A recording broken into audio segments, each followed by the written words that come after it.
지금 앞에 두 학생은 이제 의료 서비스 시장에 대한 국가 규제에 관해서 민영의료보험을 왜 규제하지 않느냐, 이런 이제 좀 더 강화된 규제를 찬성하는 입장, 그리고 고급 서비스의 경우에 좀 건강보험 제도의 바깥에서 좀 허용할 수도 있지 않느냐, 이런 좀 제한적인 완화를 옹호하는 입장의 질문이었습니다. 매우 이제 수업 진행에 도움이 되는 질문입니다. 왜냐하면 이제 이 문제를 우리가 후반부에 좀 다뤄야 되기 때문에 소개를 했고요. 문찬미 학생 질문은 이제 이것은 이론적으로 매우 대립되는 입장이 존재하는 이슈입니다. 그래서 이제 철학적으로 보면 어떤 독을 해독하기 위해서 다른 독을 투입하는 것이 합리적이냐 라는 문제와 관계가 있습니다. 먼저 이 기름값 문제부터 좀 짚고 넘어가죠. 그래서 오늘 주제와는 직접 관련되어 있지는 않은 겁니다. 그 기름값 문제 얘기한 것은 이제 정보 비대칭 현상이라기보다는 좀 더 폭넓은 정보의 불투명성, 그러니까 transparency라는 말을 요즘 많이 쓰는데, 투명성, 국제 투명성 기구 이런 것도 있죠. 투명성이라는 것은 모든 것을 누구나 들여다볼 수 있게 열어놓는다는 의미입니다. 불완전 정보라는 것은 비대칭인 경우도 있고 불투명성인 경우도 있습니다. 기름값 경우는 소비자들이 알 수 없다는 거죠, 단순히. 뿐만 아니라 공급자들도 확실히 알지는 못합니다. 전국의 주유소들이 어떤 가격에 이걸 내고 있는지를. 어느 정도 제한적인 정보는 공급자들이 갖고 있고, 또 어느 정도 제한적인 정보는 소비자들도 또한 갖고 있습니다. 동네 주유소 몇 군데는 아니까. 그러나 이제 고속도로처럼 구간 독점이 되어 있는 곳. 그러니까 고속도로는 구간 독점이 30km마다 하나씩 있으면 30km 안에는 하나밖에 없거든요. 이런 것을 구간 독점 또는 구역 독점이라고 얘기를 합니다. 원래는 전혀 독점의 사유가 없는데 특수한 조건 때문에. 또는 주거지에 있는 주유소의 경우에도 가격이 어떻게 이제 팔리고 있는지가 불투명한 것이죠. 이렇게 정보가 불완전한 겁니다. 이 불완전 정보 상태를 해소하기 위해서 인터넷을 통해서 각 주유소의 가격을 공지하는 것은 시장 가격 정보에 대한 시장 투명성을 증가시키는 조치라고 말할 수 있습니다. 근데 가격 정보를 제공하는 행위조차도 어떻게 보면 시장 참가자들의 이 자세 판단에 따른 것이 자연스러운 일이죠. 국가가 규제를 통해서 가격을 신고하도록 의무화하고 그것을 국가기관이 고지하는 방식을 쓴 거죠. 이것은 시장에 대한 국가의 개입이죠. 보통 일반적으로 시장의 불투명성, 가격의 불투명성이라는 것이 하나의 독입니다. 독. 완전 경쟁 시장으로부터 멀어지게 만드는. 이 독을 해소하기 위해서 국가가 강제적으로 정보를 고지하게 만드는 새로운 독을 투입하는 문제입니다. 아까 학생이 질문한 것은 이것이 정보를 투명하게 만들어서 경쟁을 더 활성화할 수도 있겠지만 수요자나 공급자 모두가 가격에 대해서 다 알게 되기 때문에 공급자들도 더 많은 정보를 갖게 되고 그렇게 되면 자기들끼리 담합할 수 있지 않느냐. 그런 거죠. 그 가능성이 실제로 존재합니다. 근데 이 경우는 너무나 많은 주유소가 있기 때문에 이것이 만약 주유소의 숫자가 전국적으로 한 100개 미만이다.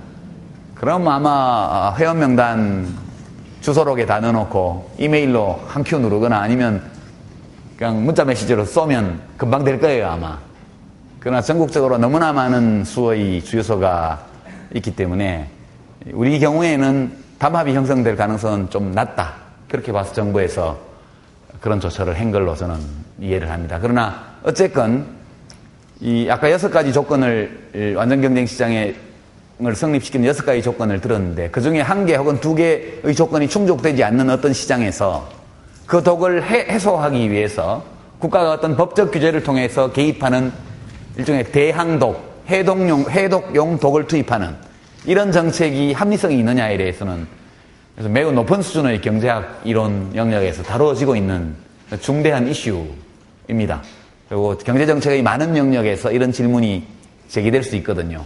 전공이 보니까 경제학이 아니라서 본 것 같지는 않은데 스스로 그런 생각을 했다면 매우 기특한 창의적인 발상이라 여러분도 박수를 치셨던 게 아닌가 싶습니다. 그죠? 예, 아주 좋은 의견이었습니다. 이제 오늘의 주제로 다시 돌아오죠. 이 아까 두 학생의 발언에 대해서 질문에 대해서 답을 하기 위해서는 당연지정제라는 이 제도에 대해서 조금 이해를 할 필요가 있습니다. 아울러 실손형 민간의료보험, 그리고 여기 이 영리법인에 대한 질문은 오늘 안 나온 것 같은데 언론에서는 영리의료법인 이렇게 이제 보통 보도가 많이 됩니다. 그 문제가 있죠. 그 문제들을 좀 다뤄보겠습니다. 아울러서 소개하지는 않았지만 국가의 의료보장을 더욱 확대해서 사실상 무상의료제도로 가는 게 차라리 낫지 않느냐, 이런 견해. 특히 민주노동당의 무상의료 공약, 매우 매력적인 정책 공약이었습니다. 그래서 이 문제까지 한번 주마간산식으로 한번 다뤄보죠. 당연지정제라는 것은 뭐냐 하면 의료기관은 무조건 건강보험하고 계약된 걸로 간주하는 겁니다.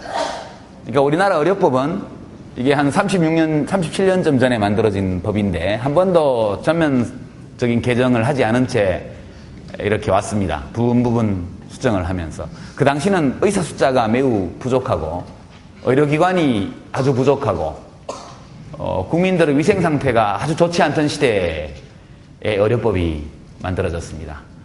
의사를 제외하고 다른 의료 분야의 전문 직업인 집단도 아직 형성되지 않았던 시대에, 한마디로 말해서 좀 의료가 미개한 시대에 적지만 그래도 제도 교육을 받은 의사를 중심으로 의료 체계를 만든 법률입니다.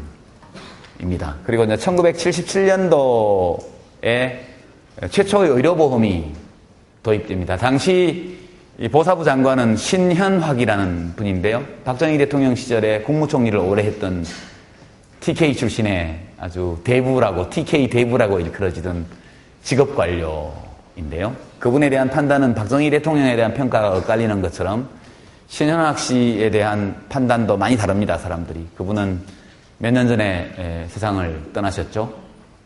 근데 그분이 보사부 장관을 꽤 오래 하셨는데 그때 의료보험제도라는 것을 도입했습니다. 최초에는 공무원과 큰 대기업 중심으로 시작해서 나중에 1988년 그 무렵에 와서 전국민 의료보험으로 확대가 되고 이름도 건강보험으로, 국민건강보험으로 이렇게 되게 되어 있습니다. 우리 의료법에 따르면 의료기관은 오로지 의사만 개설할 수 있습니다. 의사만 의료기관을 개설할 수 있습니다. 의사가 아닌 사람은 누구도 의료기관을 개설하지 못합니다. 법인은 할 수 있습니다. 비영리법인, 국가, 지방자치단체, 학교법인 또는 복지법인. 이게 비영리 공익법인들이 병원을 만들 수 있습니다. 그 외에는 누구도 의료기관을 개설할 수 없죠.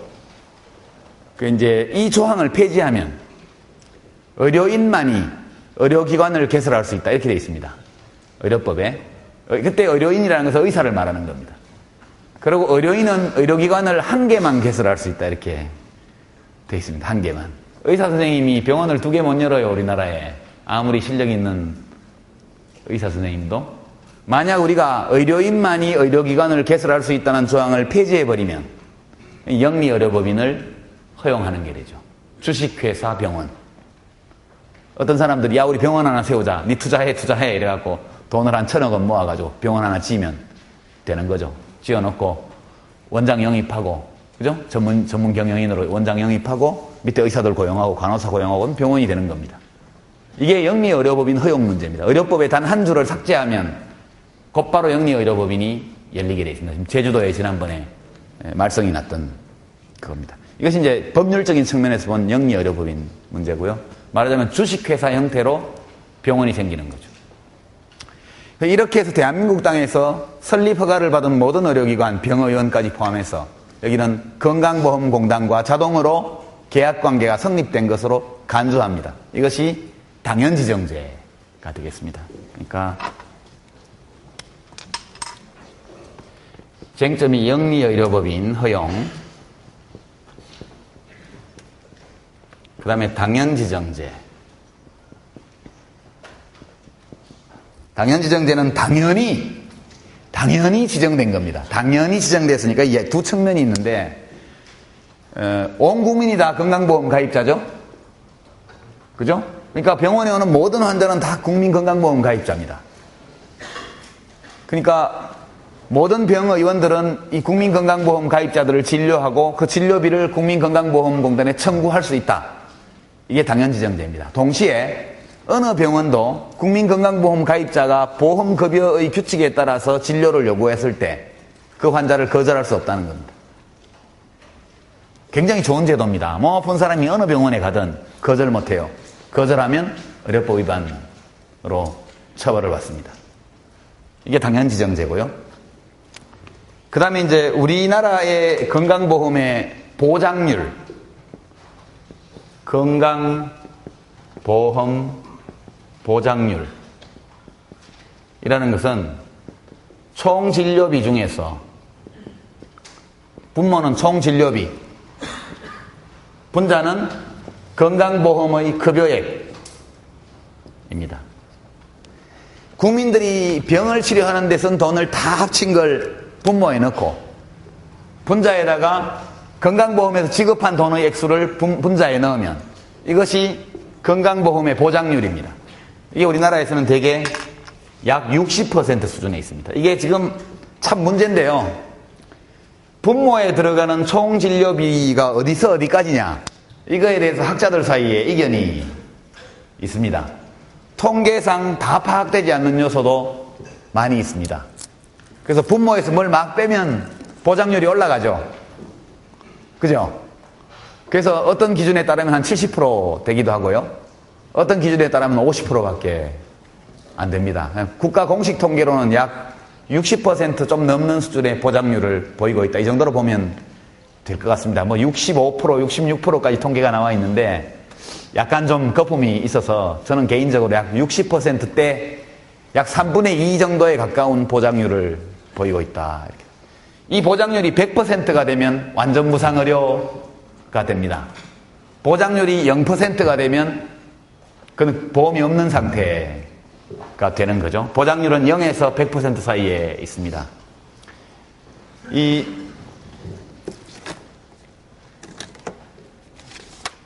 실소년 민간의료보험은 보장률이 60%밖에 안 되니까 40%가 남을 거 아닙니까? 이것을 보험에서 맡아주겠다는 거죠. 원래 국민건강보험이 다 맡아주면 민간의료보험이 필요 없죠. 그러나 국민건강보험이 비급여, 급여 대상으로 인정하지 않는 그런 시술, 서비스 이런 것들이 있습니다. 국민들이 보험료를 많이 내면 다 보장하겠지만 지금 현재 보험료 수준으로는 다 보장할 수가 없으니까 보장할 수 있는 데까지 하는 거죠. 그러니까 병에 걸리면, 큰 병에 걸리면 자기가 부담해야 되는 몫이 남게 되죠. 5천만 원짜리 큰 병에 걸리면. 그죠? 그러면 한 2천만 원은 자기가 부담해야 된다. 그런 내용입니다. 지금은 암 환자나 중증 질환자는 10%만 본인 부담을 하고 있기 때문에 실제로는 그렇게 크지 않죠. 감기 환자들은 한 40% 정도 부담해야 될 겁니다. 지금 아마. 그러니까 경증 질환자는 많이 부담하고 중증 질환자는 적게 부담하도록 지난 10년 동안 건강보험 내용이 많이 바뀌어 왔습니다. 지금은 제가 있을 때 한 일인데 암 환자들은 10%만 내면 됩니다. 간단한 암 수술은 100만 원 미만으로 해결이 됩니다. 이 본인 부담은 대체로 큰 항목이 진짜 이 보험에 본인 부담이 있습니다. 20%, 30%, 10% 이렇게 얘기하는. 그러니까 건강보험에서 급여를 해줬는데 다 안 해주기 때문에 아까 말한 디덕터블, 공제금, 본인 부담 이런 형태로 10%, 20%, 30% 이렇게 본인이 내게 돼 있습니다. 이것은 환자가 내야 되죠. 가족들이. 두 번째는 상급병실료. 4인실 또는 6인실까지 일반 병실입니다. 그러나 독실, 2인실 이렇게 시설이 좋은 방에 가면 이걸 상급병실이라고 합니다. 상급병실. 일반실이 아니고 특실. 상급병상료가 굉장히 큰 부분을 차지하고요. 그 다음에 이제 특진료가 있습니다. 이것도 이제 문제가 많은데 경북대학교 병원에 오면 다 특진이에요. 특진 아닌 진료가 없어요. 이 특진을 할 수 있는 의사의 조건에 뭐 의과대학 교수 이런 게 들어있기 때문에 경북대학교 교수님들이 하시는 진료는 거의 다가 특진입니다. 그러니까 인턴 레지던트들이 하는 거 빼고 나면 그래서 특진료 부담이 제법 되고요. 그 다음에 그 전에 밥값이 있었습니다. 근데 밥값은 2006년도부터 보험 적용을 해줘서 20%만 냈는데 금년 들어서 50%로 그게 올랐더라고. 그래서 이게 밥값도 상당히 입원 환자들한테는 크고요. 그 다음에 비급여가 있습니다. 비급여. 비급여는 아직 의학적 효과가 확인되지 않아서 건강보험에서 인정 안 해주는 거라든가 비급여입니다. 이게 비급여.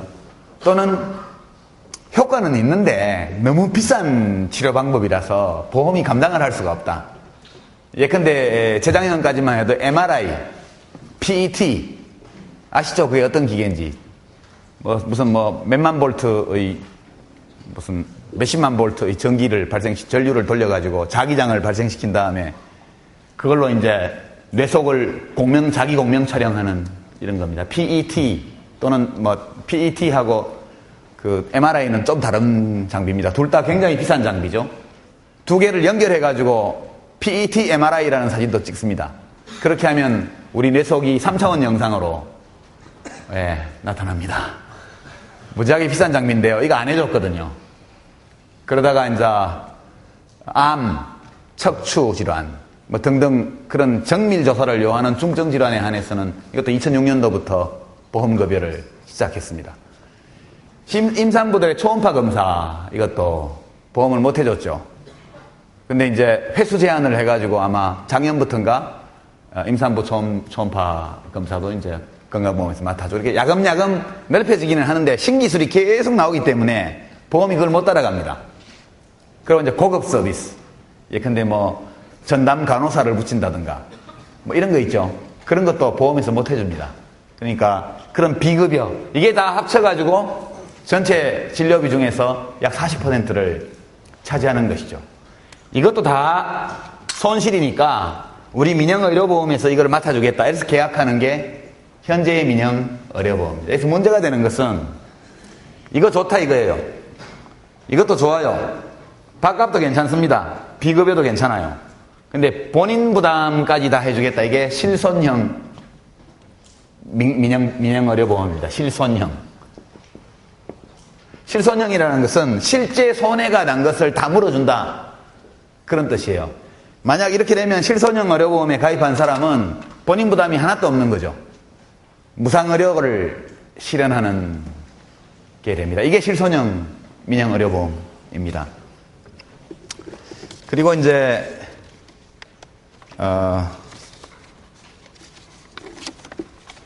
이 무상의료까지 왔죠. 이제 무상의료. 이거 이제 민영의료보험, 실손형 민영의료보험에 가입하면 완전 무상의료가 됩니다. 이게 무상의료 개인적으로. 근데 이것을 국가가 하게 되면, 국가가 이걸 몽땅 다 맡게 되면 국가 무상의료 제도로 이것이 가게 되는 거죠. 그러니까 우리나라의 국민건강보험은 보장률이 40%밖에 안 되던 시대에서 시작해가지고 또 국민 중에 극히 일부만 보험을 해주던 시대에서 시작해서 보장률도 점점 높아져가고 가입자도 전 국민으로 확대되면서 발전해 왔습니다. 매우 훌륭한 제도고 우리가 다른 나라의 예를 살펴봐서 이런 제도를 일찍 도입했다는 것은 굉장히 자랑스러운 일로 저는 생각을 합니다. 그래서 쟁점을 하나하나 살펴보죠. 우선 당연지정제 완화 폐지 이것을 의사협회에서 요구하죠. 그러면 당연지정제를 폐지하면 뭘로 될까요? 계약제로 가야죠. 원래 당연지정제는 의무이기도 하지만 권리이기도 합니다. 모든 의료인들이 의료기관을 열기만 하면 건강보험하고 계약이 된 셈이니까 다른 게 필요 없거든요. 만약 어떤 병원이 건강보험 환자를 못 받게 하면 어떻게 되죠? 그 병원 조만간 문 닫아야 될 겁니다. 왜냐하면 건강보험에서 급여를 안 해주면 치료비를 다 본인이 내야 될 거 아니에요. 똑같은 맹장수술을 이 병원 가면 30만 원만 내면 되는데 저 병원 가면 100만 원 내야 된다. 그럼 누가 100만 원 병원에 가겠어요? 이것은 의료기관을 보호하는 것이기도 합니다. 근데 의사협회는 집단계약제로 바꾸자는 거죠. 의료기관 전체의 대표하고 정부 대표가 협상해가지고 배짱이 맞으면 계약하고 아니면 없는 거다. 그러면 이제 건강보험 받기 싫은 병원은, 환자 받기 싫은 병원은 안 받으면 그만인 거죠. 그게 이제 집단계약제입니다. 개별계약제가 있습니다. 개별계약제는 보건복지부에 매우 유리하죠. 이것은 이제 계약하는데 문제 있는 병원하고는 계약 안 하겠다. 특별히 계약 안 하는 병원을 빼고는 다 계약된 걸로 간주한다. 예, 그렇게 되면 말 안 듣는 병원들은 거기서 목록에서 빼버리면 곧 망하게 되죠. 이것은 의사협회에서 죽어도 받아들일 수 없는 안입니다. 이 당연지정제를 폐지하는 것은 현실적으로 아무런 의미가 없는 일이다. 저는 그렇게 생각합니다. 이것을 폐지하게 되면 이제 보험 환자를 받는 병원과 안 받는 병원이 있겠죠. 그 사람들은 보험 적용을 안 받는 병원에 가지 않을 겁니다.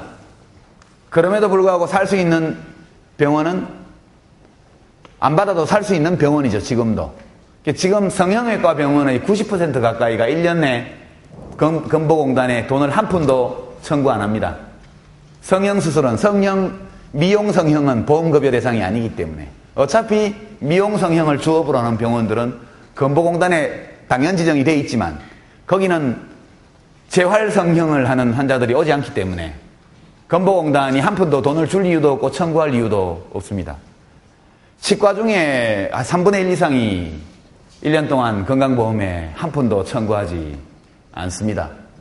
치열 교정, 임플란트, 보철 이런 것을 전문으로 하는 치과병원들은 보험 청구를 하지 않습니다.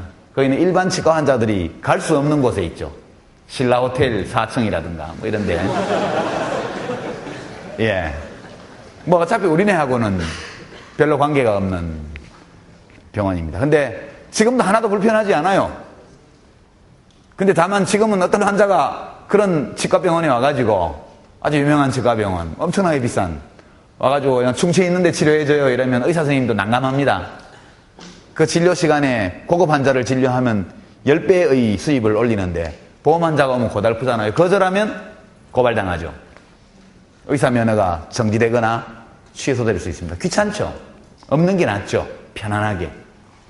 그분들한테는 도움이 되죠. 일반적으로 그렇게 되게 되면 부자가 가는 병원과 가난한 사람이 가는 병원이 구분돼서 의료 양극화가 생길 것이다. 그건 그렇지 않다고 저는 생각합니다. 지금 당장 현대 아산병원이나 혹은 경북대병원이 또는 삼성병원이 건강보험 환자를 받지 않겠다고 정책을 세워 살아남을 수 있느냐? 거의 없습니다. 살아남을 가능성이.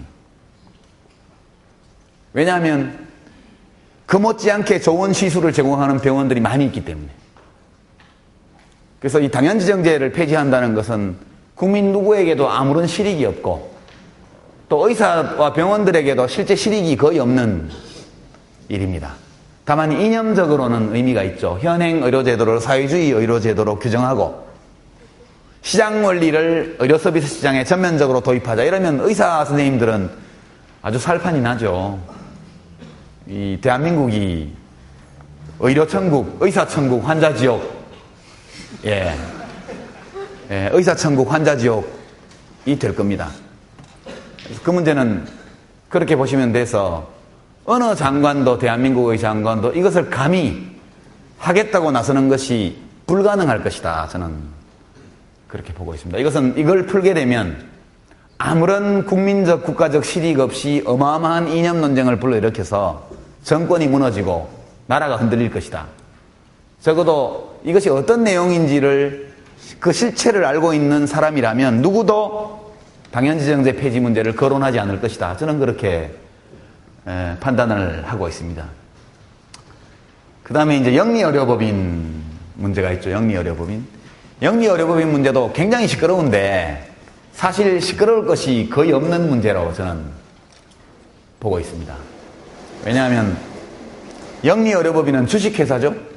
돈 벌어가지고 주주들한테 배당해야죠. 주식시장에 상장해가지고 주식값 올려서 자산가치 키워야 되죠. 그런 기업입니다. 그런데 건강보험의 당연지정제가 계속 유지될 경우에 특별히 그 영리병원이 다른 비영리병원에 비해서 경쟁 우위를 가질 수 있는 요소가 별로 없습니다. 그렇거든요. 영리법인 주식회사 병원이라는 것이 다른 산업의 평균 수익률에 비해서 더 많은 이익을 올리는 매력 있는 그런 투자처가 되기 위해서는 국민건강보험이 없어져야 돼요. 이것이 버티고 있는 한은 별반 그렇게 수지를 맞출 수가 없는 조건에 있습니다. 가격을 국가가 다 통제하고 있죠. 어느 국민이 진료받으러 와도 거절 못하죠. 똑같은 조건에서 경쟁하는 것이거든요. 저는 영리의료법인 허용이라는 것은 별반 국민 생활에는 영향을 미치지 않을 것이다, 그렇게 봅니다. 그러나 이념적인 논쟁은 어마어마하게 일어나겠죠. 우선 의사협회가 반대합니다. 왜냐하면 의사들은 의료기관 개설권을 독점하고 있거든요. 그럼 자기의 밥그릇과 같습니다. 이걸 내놓으라 그러면 반기겠습니까? 아무리 좋은 것도 의사협회가 반대하면 하기 힘든데, 하물며 좋지 않은 것을 의사협회가 반대하는데 어떻게 할 수 있을까요? 두 번째 문제는 영리병원, 주식회사 병원을 만들 사람이 별로 없어요. 현대는 아산병원이 있습니다. 삼성은 삼성병원이 있죠. LG는 병원이 없습니다. 그죠? LG 재벌 중에 SK도 병원이 없죠. 재벌 그룹 중에서 병원을 만들 수 있겠죠.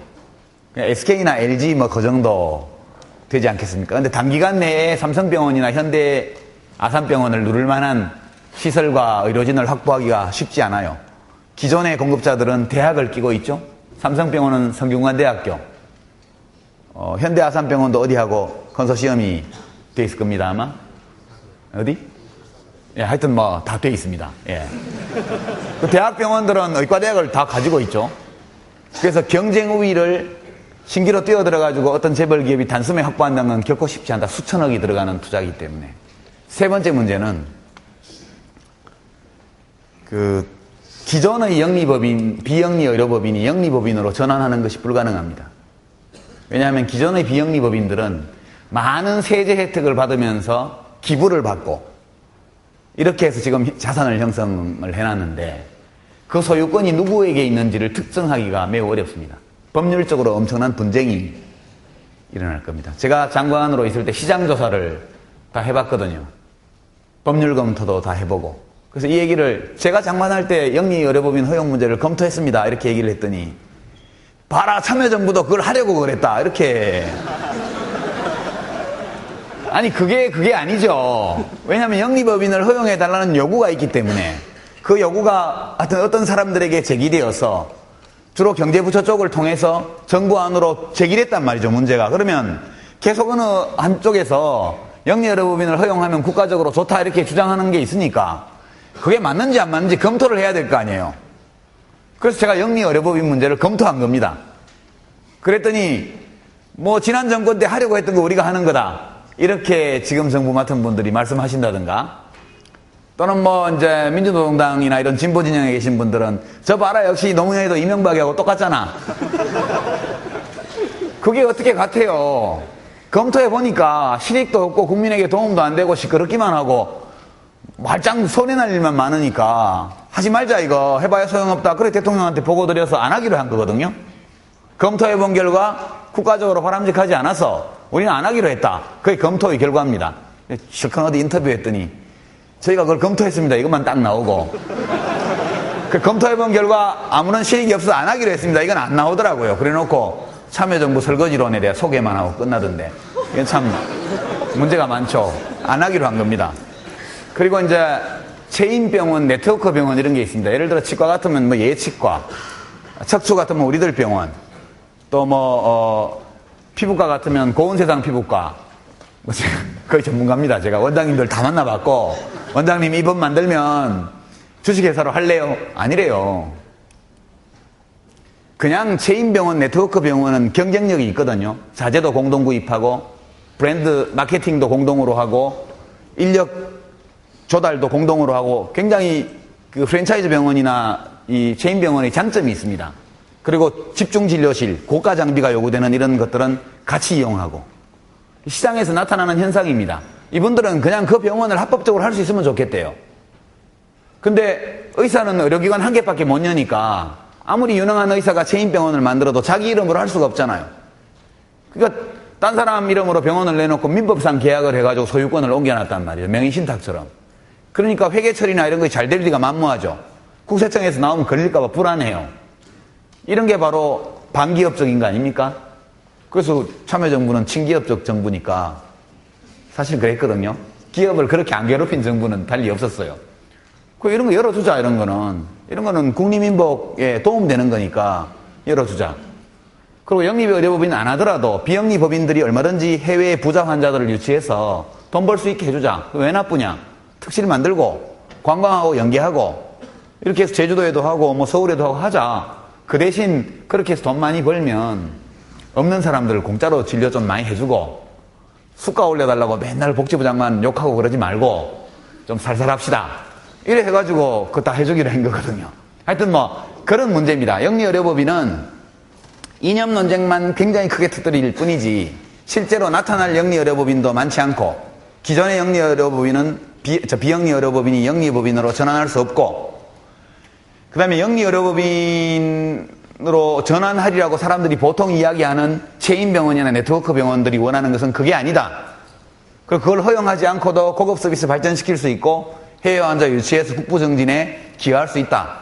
일자리도 만들 수 있다. 이런 결론, 제가 이 문제를 검토해본 결과 내린 결론입니다. 영리법인 문제는 그렇게 보기 때문에 저는 그거 자꾸 주장하는 분들이 좀 실용주의적으로 문제를 보는 게 아니고 상당히 이념적으로 문제에 접근하는 게 아닌가 이런 생각을 갖고 있고요. 이건 어디까지나 제 생각입니다. 뭐 교수가 얘기한다고 다 맞는 건 아니에요. 예. 그 다음에 마지막으로 실손형 의료보험 문제를 한번 봅시다. 무상의료하고 시간이 한 10분밖에 안 남았는데 실손형은 간단히 말하면 이런 겁니다. moral hazard에 대해서 우리가 아까 얘기했죠. 사전적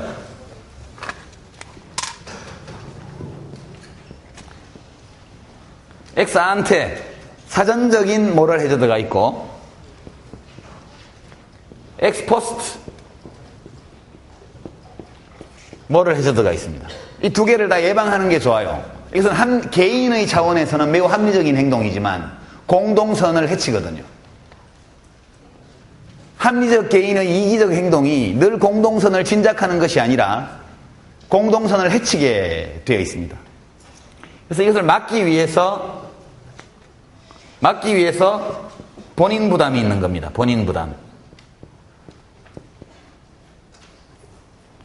종합병원은 30%, 뭐 동네 병원은 20%, 뭐 그런 거죠. 뭐 암이나 중증질환은 10%, 뭐 이런 등등의 모럴 해저드가 나타날 수 있는 그런 가능성이 적은 질병은 본인 부담을 낮게 가져가고 모럴 해저드가 사전사후적으로 일어날 가능성이 농후한 질병군에 대해서는 본인 부담을 높이는 쪽으로 적용하는 것이 이 모럴 해저드를 예방하는 데 도움이 되기 때문에 그 제도가 그렇게 진화해 온 거죠. 이 빗장을 풀어버리겠다는 겁니다. 실손형 민간의료보험이나 이걸 없애버리겠다는 거예요. 근데 지금 국민건강보험에는 본인 부담금 상한제라는 게 있습니다. 본인 부담금 상한제. 건강보험이 급여하는 서비스를 받았는데 그 중에 본인 부담이 10%, 20%, 30%가 있어요. 그게 큰 병에 걸리면 액수가 커집니다. 6개월 안에 200만 원 이상 본인 부담이 나오는 경우 200만 원이 넘어가는 부분은 다 건강보험에서 내주게 되어 있습니다. 어떤 개인이 부담해야 되는 급여 대상인 서비스의 본인 부담금 총액은 6개월에 200만 원을 절대 넘을 수가 없게 되어 있습니다. 여러분은 6개월에 200만 원짜리의 리스크를 예방하기 위해서 민영의료보험에 가입하시겠어요? 그것은 보험으로 커버해야 될 만한 리스크가 아니다. 저는 그렇게 판단합니다. 제가 2003년도부터 이 제도 도입을 주장해서 2005년도에 결국 300만 원으로 6개월에 300만 원짜리 상한제를 도입을 했습니다. 김건태 장관님 계실 때 하도 쫄라댔더니 300만 원 해줬어요. 제가 가서 200만 원으로 다시 내렸습니다. 그 정도면 민영의료보험으로 따로 대비해야 될 만한 수준의 위험이 아니거든요. 그래서 보험의 대상이 될 수 없는 액수입니다. 우리 국민소득 수준으로 볼 때. 근데 이거를 보험을 걸겠다고 해서 지금 선보사들이 보험을 팔고 생보사들이 뛰어들었습니다. 제가 반대했죠. 규제하겠다. 민영의료보험 규제 권한을 복지부가 가져오겠다. 재경부에서. 이렇게 얘기했다가 한바탕 전쟁이 났죠. 예, 이것은 보험으로 대비해야 될 만한 가치가 없는 작은 리스크에 불과합니다. 그러나 비급여는 가치가 있죠. 그래서 민영의료보험은 비급여를 중심으로 상급병실료 이런 것들을 하라는 거예요. 얼마든지 팔아라, 보험을. 그러면 세제 혜택이라는 거 줄 수도 있다. 보험료 납입분에 대해서 소득공제를 해준다. 소득세 공제를 해준다든가. 이건 다 해주겠다. 그러나 본인 부담 부분은 안 된다. 이것은 모ral 해저드를 막아내기 위한 국민건강보험이 가지고 있는 최소한의 빗장을 완전히 풀어버리는 조치입니다.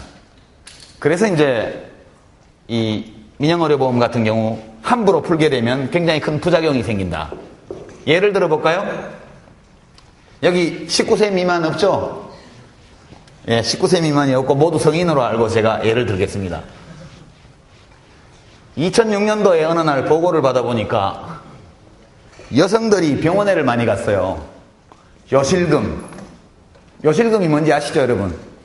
요실금은 뭐 괄약근 기능 이런 것과 아마 등등 관련해서 소변이 새는 그런 질병입니다. 남자들은 전립선, 여자들은 요실금. 이게 이제 노년기로 들어갈 때 또는 중년기에 많이 나타나는 질병입니다. 근데 요실금 수술 건수가 한 10배쯤으로 늘었더라고요. 그 전년도에 비해서. 이상합니다. 갑자기 왜 요실금 환자가 많아졌을까? 그러더니 그 다음에는 더 많이 늘었어요. 그래서 한 2년 사이에 한 17배인가로 이렇게 늘었고 요실금 수술에 대한 보험급여가 수백억 원이 지출됐습니다. 이렇게 조사를 했죠. 갑자기 대한민국 여성들의 요실금 수술이 많아진 이유가 뭐냐? 그랬더니 예쁜이 수술을 하고 똑같답니다. 의료적으로 구분할 수 없대요. 그러니까 중년 여성들 사이에서 예쁜이 수술이 막 번지면서 근데 왜 그전에는 안 하다가 갑자기 왜 할까? 봤더니 몇몇 선보사에서 요실금 보험을 팔았더군요. 요실금이 걸리면 300만 원 준다. 500만 원 준다. 이런 보험을 무지하게 팔았습니다. 어마어마한 손실을 받겠죠. 그 회사들이. 왜냐하면 요실금 수술에 대한 본인 부담은 30만 원밖에 안 돼요. 한 100만 원짜리 시술이기 때문에. 본인은 30만 원만 내면 돼. 수술만 받으면 보험회사에 300만 원을 받게 돼 있습니다. 그러니까 수요자 입장에서 보면은 이쁜이 수술을 받고 의사는 요실금 수술로 건강보험공단에 청구하고 그리고 보험회사는 300만 원을 줘야 돼요. 그래서 요실금 수술이 그렇게 늘어난 겁니다. 아직도 끝나지 않았어요. 그래서 그 보험 상품을 개발했던 임원이 이것이 민간보험이 공보험에 피해를 준 최초의 극단적인 사례입니다. 예쁜이 수술에 대해서 원래 비급여입니다. 그건 비급여. 근데 요실금 수술과 구분할 수가 없기 때문에 심평원에서 아무리 조사를 해도 의사 선생님이 요실금 수술 받았다고 그러고 얘기를 하고 또 치료받은 사람이 나 그거 받은 거 맞다라고 얘기를 하면 두 사람 다 그렇게 이야기할 인센티브를 가지고 있거든요. 그러니까 증거를 발견할 수가 없는 거죠. 그러니까 그냥 돈을 계속 내주는 겁니다. 민영의료보험에서 만든 상품이 잘못 설계 되면 공보험의 재정에 막대한 영향을 미치게 되어 있습니다. 물론 건강보험이 본 손실은 보험회사가 본 손실에 비하면 아무것도 아니죠. 그러나 만약 본인 부담금의 빗장을 완전히 풀어버리게 되면 그러면 국민건강보험 전체에 그런 현상이 벌어질 수밖에 없다. 저는 그렇게 봐서 민영의료보험이 실손형 보험이라는 이름으로 건강보험 급여 서비스의 본인 부담금을 맡아주는 것을 반대했던 겁니다. 근데 생보사까지 지금 다 뛰어들어가지고 보험의 일종의 미끼 상품으로 그걸 판매하고 거기 얹어서 종신보험을 판매하는 것이 주목적입니다. 그래서 이제 그게 쟁점이 되는 것이죠. 여기서 끝나지 않습니다. 제가 소개하지 않은 쟁점이 정보공유. 그죠? 민영의료보험 회사들에게 국민건강보험이 가지고 있는, 보유하고 있는 진료 정보를 줘라. 이 요구입니다. 최근에 다시 이명박 정부에서 이 요구가 나왔죠. 이 요구도 예전부터 있던 겁니다. 제가 장관을 할 때에도 끊임없이 보험회사에서 이 정보의 제공을 요구를 했습니다. 요구하면 관할 부처인 재경부나 이런 경제부처를 통해서 관계장관회의에 이게 올라오게 되어 있습니다. 올라오면 보건복지부 장관은 주무장관 입장에서 발언 안 할 수 없죠. 안 됩니다. 이것은 개인정보 보호에 관한 법률 위반이고 헌법 위반입니다. 비밀한 사생활. 헌법에 있죠. 진료정보만큼 내밀한 사생활 정보는 달리 없습니다. 제가 살면서 지금까지 어떤 병에 걸렸는지에 대한 정보가 국민건강보험공단에 다 있습니다. 그렇죠. 예컨대 어떤 사람이 무슨 성병에 걸렸다. 치료를 다 해서 나았다. 아주 내밀한 사생활 정보입니다. 왜 그러면 보험회사는 이걸 달라 그러는 것일까? 보험회사는 아까 말한 정보 비대칭 때문에 보험 가입자가 나는 굿 리스크입니다. 나는 건강을 잘 챙기는 사람입니다라고 하는 것을 믿을 수가 없죠. bad 리스크는 자기가 건강을 형편없이 챙기는 사람입니다라고 말하지 않죠. 그러니까 이 진료 정보에 굉장히 목말라 있는 상태입니다. 건강보험회사는. 민영의료보험회사는. 이 정보는 돈이죠. 손에 쥐기만 하면 누가 돈 되는 고객이고 누가 아닌지를 알 수 있습니다. 원래 보험이라는 것은 bad 리스크와 good 리스크를 막 뒤섞어가지고 이른바 대수의 법칙, great number가 작용을 해서 그런 개인 편차가 상쇄되면서 서로가 서로를 돕도록 만드는 것이 보험의 기본 원리입니다. 근데 각 개인의 질병 리스크를 과거 진료 정보를 획득함으로써 다 판단하겠다는 것은 보험 본연의 기능을 완전히 무너뜨리는 일이 되겠죠. 이것은 헌법에 비추어서도 있을 수 없는 일이고 법률에 비추어서도 해서는 안 될 일이고 경제 이론에 입각해서 볼 때에도 정말 멍청한 일이라고밖에는 할 수가 없습니다. 이것은 이제 기업 쪽에서 이것을 요구하는 것은 이익 때문에 요구하는 것이고 일부 경제 관료들이 이것을 옹호하는 것은 잘 몰라서 그런 것이죠. 설마 알면서 그러겠어요? 예. 사람은 그렇게 사악한 존재가 아니거든요. 예. 저는 몰라서 그런 것이다. 그렇게 이해를 하고 있습니다. 마지막으로 무상의료. 실손형 민간의료보험이 전면적으로 허용되면 민간에 의한 무상의료가 이루어지게 되죠. 그죠? 비용은 민간보험회사가 20%좀 부담하고 공보험이 80%좀 부담하는 또는 30대 70으로 비용을 부담하는 완전 무상의료 제도가 실현되게 되어 있습니다. 무상의료 좋아하시는 분들은 좋죠. 이것도 어차피 무상의료기는 똑같은데. 그러나 무상의료를 주장하는 분들은 그런 방식이 아니고 국가가 완전한 무상의료를 하라고 얘기하는 거죠. 이 무상의료의 문제는 딱 한 가지입니다. 좋은데 비용을 감당할 길이 없다. 왜냐하면 여기는 제어 장치가 없습니다. 자, 다시 유명한 그래프로 돌아갈까요? 의료 서비스 시장에서도 수요 곡선이 이렇게 내려갑니다. 서비스 비용이 비싸면 사람들은 병원에를 덜 가요. 소득이 감소하면 덜 가죠. 소득이 감소하면 이 수요 곡선이 왼쪽으로 이동합니다. 같은 가격에서 수요량이 줄어들죠. 금년 상반기에 국민들이 병원에 아주 적게 갔죠. 그리고 돈이 남았대요.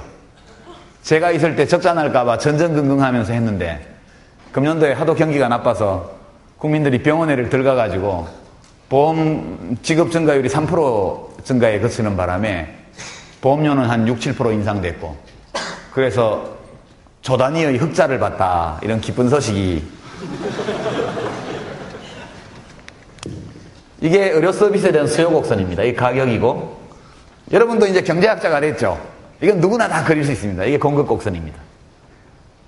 또는 공급 곡선은 순식간에 병원이 막 생기거나 의사가 막 늘어날 수가 없으니까 좀 비탄력적이겠죠. 의료 서비스 공급이 늘어나는 데는 시간이 좀 걸려요. 그러니까 이게 좀 가파르게 그립니다. 일단. 좀 비탄력적인 거는. 이렇게 되어 있는데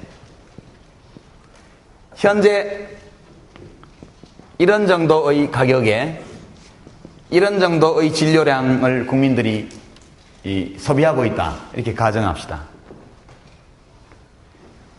이게 이제 건강보험이 없을 때 이야기겠죠? 건강보험이 없을 때. 근데 만약 건강보험이 있다면 우리는 건강보험이 있는 이제 단계로 들어왔습니다. 60대 40이다. 예를 들어서 건강보험에서 60, 내가 40 낸다. 그러면 요것은 소비자들이 직접 내야 될 돈을 말하는 거죠. 그럼 만약 이렇다면 소비자들에게는 이 가격이 어떻게 인식될까요? 현재 이 가격이 예컨대 100원이다. 그럼 실제 소비자가 내는 돈은 40원을 내게 되는 거죠. 그죠? 그러면 40원은 여기입니다. 이만큼을 수요하게 되는 거죠. 건강보험이 없을 때 균형 거래량이 여기라면 건강보험이 도입되는 순간 실제 가격이 이렇게 낮아 보이기 때문에 여기까지 수요하게 되는 것이죠. 이해가 되죠? 무료라면 어디까지 갈까요? 무료라면 만족점까지 가겠죠. 만족점까지. 무료라면 내가 필요를 느끼는 만큼 진료받을 겁니다. 그렇게 되지 않겠어요? 그러면 무료까지는 아니라도 이만큼만 가도 공급이 공급곡선 여기서 공급이 못 따라가게 됩니다. 그러면 가격이 올라가야죠. 그러니까 보험이 없을 때와 보험이 있을 때에는 소비자들이 인식하는 가격이 다르기 때문에 보험이 생기게 되면 소비자들의 수요 곡선은 오른쪽으로 이동하게 되어 있습니다. 같은 가격이라면 과거보다 훨씬 많은 양을 수요하게 되는 것이죠. 대한민국 국민은 전 세계에서 두 번째로 병원에 많이 가는 국민입니다. 대한민국 국민의 1인당 연평균 진료 건수는 약 12건, 11점 몇 건인데 우리나라보다 더 많은 나라는 일본밖에 없습니다. 일본은 노인 인구 비율이 우리나라보다 20년 앞서가는 나라입니다. 고령화가 이미 진행된 나라죠. 일본에 비해서 우리나라 국민들은 훨씬 젊습니다. 그럼에도 불구하고 일본에 거의 맞먹는 정도의 진료량을 우리가 기록하고 있습니다. 혐의가 있죠. 과잉 진료 또는 의료 서비스의 과소비가 이루어지고 있다는. 병원에 많이 간다고 국민이 건강해지는 게 아니에요.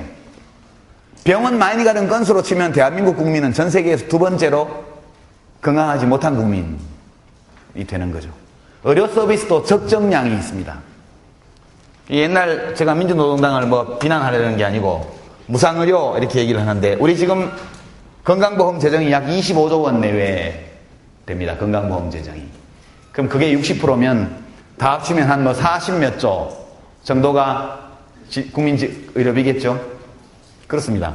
우리나라 국민의료비는 약 5% 내외. GDP가 1000조 원. 우리나라 GDP가 1000조 원 정도 됩니다. 1000조 원. 우리 돈으로. 예. 그 1인당 GDP가 우리가 4,900만 정도 되니까 한 2만 불. 그래서 된 거죠, 그게. 예, 달러가 이제 엄청 올랐으니까 금년 19,000불대로 다시 내려오겠지만 여하튼 우리 돈으로 하면 1,000억 원 정도, 1,000조 원 정도 됩니다. 거기 한 50조 원이면 5%좀 되는 거죠. 5%좀. 국민의료비 5% 정도를, GDP 중에 5% 정도를 국민의료비로, 우리가 의료비로 쓰고 있는 나라입니다. 이렇게 계산하면 무상의료를 실현하기 위해서는 약 16조 내지 17조 정도의 돈만 있으면 본인이 부담하는 저 돈을 다 내줄 수 있잖아요. 그럼 현재 25조면 거기에다가 한 15조 내지 한 18조 정도 얹으면, 넉넉 잡아 20조 얹으면 되죠. 무상의료가. 그렇게 계산했습니다. 그래서 부유세를 걷어서 20몇 조를 만든 다음에 절반씩 쪼개갖고 반은 무상교육에 쓰고 반은 무상의료에 쓰자.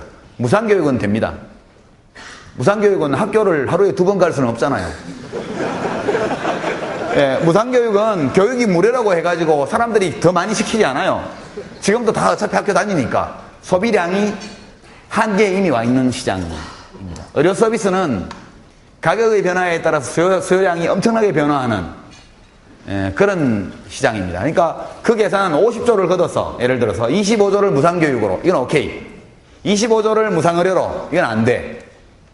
왜냐하면 실제 무상의료를 실현하고 나면 국민의료비는 현재 50조라고 할 경우에도 얼마가 더 늘어날지 아무도 알 수가 없습니다. 정책이라는 것은 어떤 제도를 도입하고 정책을 도입하고 나면 국민이 그것에 대해서 반응을 합니다. 1차 반응을 하고 제도가 다시 대응하고 다시 2차 반응이 오고 이 과정이 다 끝났을 때를 가정해서 총 소요가 얼마 들겠다. 이렇게 계산하는 게 맞는 거죠. 만약 국민의료비 지수를 현행 수준에서 묶을 수 있다면 무상의료를 하면서도 저도 무상의료에 100% 찬성합니다. 그러나 모든 것은 다 움직입니다. 고정되어 있는 것은 아무것도 없어요. 제가 지난번에 한번 얘기했죠. 태양 아래 영원한 것은 아무것도 없다. 고정되어 있는 것은 아무것도 없다. 불변인 것은 없다. 태양조차도 언젠가 없어진다고 그랬죠. 태양도 언젠가는 없어집니다. 태양조차도 영원하지 않은 거죠.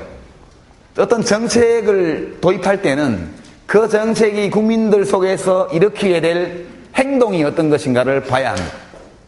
그리고 그 적응 행동이 다 완료되어서 최종적으로 새로운 균형 상태에 도달했을 때 국민 의료비가 얼마 들 것인가, 이것을 판단해야 되는 것이죠. 제가 볼 때는 최소한 지금의 2배 이상은 들 것이다. 이제 외국에서 사실상의 무상의료 제도를 실현하고 있는 나라의 국민의료비 비중, GDP 대비 국민의료비 비중은 대개 13%, 적은 곳이 11%, 높은 곳이 15% 이렇게 갑니다. 지금 우리가 5%를 쓰고 있거든요. 그 나라들은 국민소득이 3만 불, 4만 불이기 때문에 또 의료 서비스는 소득이 높을수록 소득보다 수요가 빨리 늘어나는 소득 탄력적인 서비스입니다. 그러니까 약 4배, 약 100조 원 정도에 해당하는 재원을 만들어야 할 것이다. 이것을 건강보험료로 조달하는 경우에는 건강보험료가 지금의 4배로 올라야 합니다. 제가 지역가입자인데 한 12만 원 내거든요. 뭐 국세청 자료에 의거해서 저한테 매긴 게 12만 원 정도, 제가 단독 가구로 지금 대구에 돼 있기 때문에. 그러면 50만 원 정도를 내야 무상의료가 되는 거죠. 그리고 지금 한 20만 원 내는 사람은 100만 원 정도를 내야 됩니다. 100만 원이면 현재 미국의 민영의료보험 1인 가구 보험료에 해당하는 액수입니다.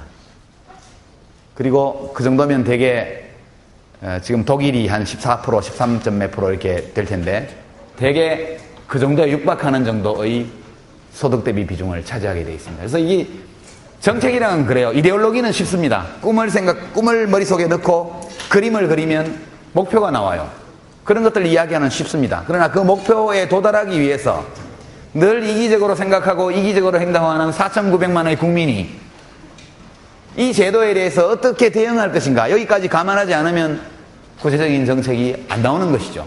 현재로서 민영의료보험이 40% 맞고 국가가 60% 맞고 무상의료를 하든, 또는 국가가 100% 맞는 무상의료를 하든 국민의료비 지출이 GDP의 10% 수준으로 올라갈 것이라는 것은 비교적 확실하게 이야기할 수 있습니다. 그리고 국민들에게 이것을 물어보기 위해서는 여론조사를 뭘 해야 되느냐, 영리법인 찬성하십니까? 무상의료 찬성하십니까? 이렇게 물어서는 안 됩니다. 현행 제도와 지금보다 4배 정도의 보험료를 내는 무상의료 제도 가운데에서 당신은 어느 것을 택하시겠습니까? 이렇게 물어봐야 됩니다. 제가 볼 때는 후자를 택할 국민은 거의 없을 것이다. 그렇기 때문에 민주노동당, 진보정당들의 무상의료에 대한 그 매력적인 공약이 왜 국민들의 마음속에 반향을 일으키지 못하느냐. 국민들 모두가 그것을 다 좋다고 생각하지만, 그리고 논리적인 이유를 다 분석할 수 없지만 무언가 좀 이상하다. 예, 무언가 좀 이상하다고 느끼기 때문에 호응하지 않는 거예요. 예, 그래서 시간 넘었다. 너무 오래까지 잡아놔서 미안합니다. 오늘 질문서를 내신 학생들 거 중에 언급하지 않은 것들은 제가 잘 검토해보고 다음 주에 다시 얘기해드리고요. 너무 늦게까지 잡아놔서 미안합니다. 자, 수고했습니다.